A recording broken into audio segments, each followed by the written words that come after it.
Mami.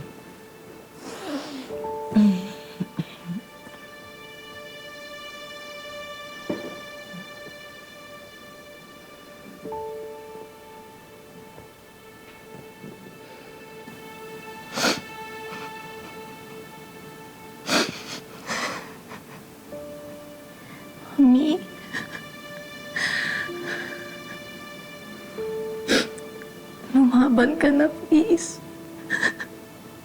Ayaw kitang makitang ganito. Nahihirapan na ako.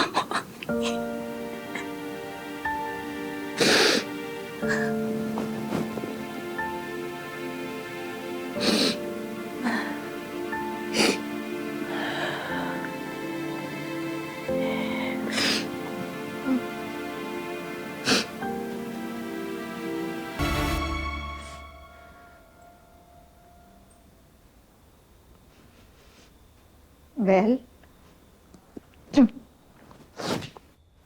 Aling Malu. Nandito pala po kayo. Oo naman. Hindi ko naman kayo pwedeng basta nalang iwan. Akala ko po kasi maghahanap po kayo ng ibang trabaho.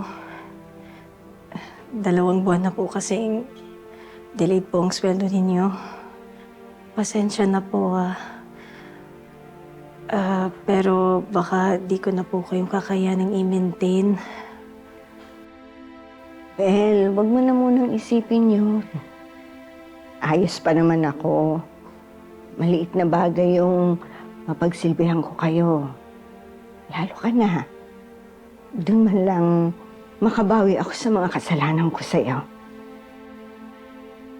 Ano pong mga kasalanan, Aling Malu? Aling Malu, ano pong kasalanan?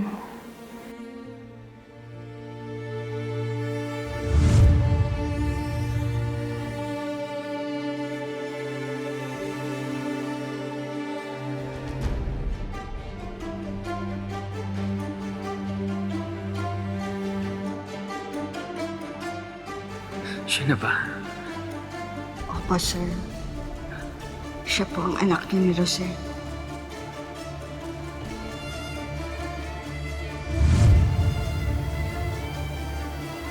Yung tungkol sa daddy mo at... Bella.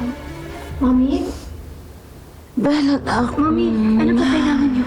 Aling Malu, tubig. Sakit ng ulo ko, Malu. Kuha mo ka ng gamot. Bilis, bilis.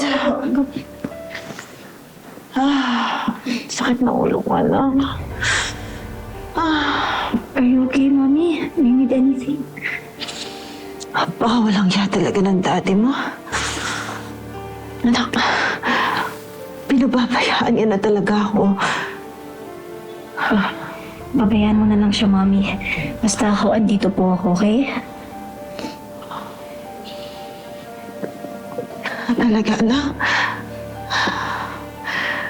Ipangako mo sa akin na hindi mo ako iiwan, na hindi mo ako pababayaan. I promise, Mommy. I promise.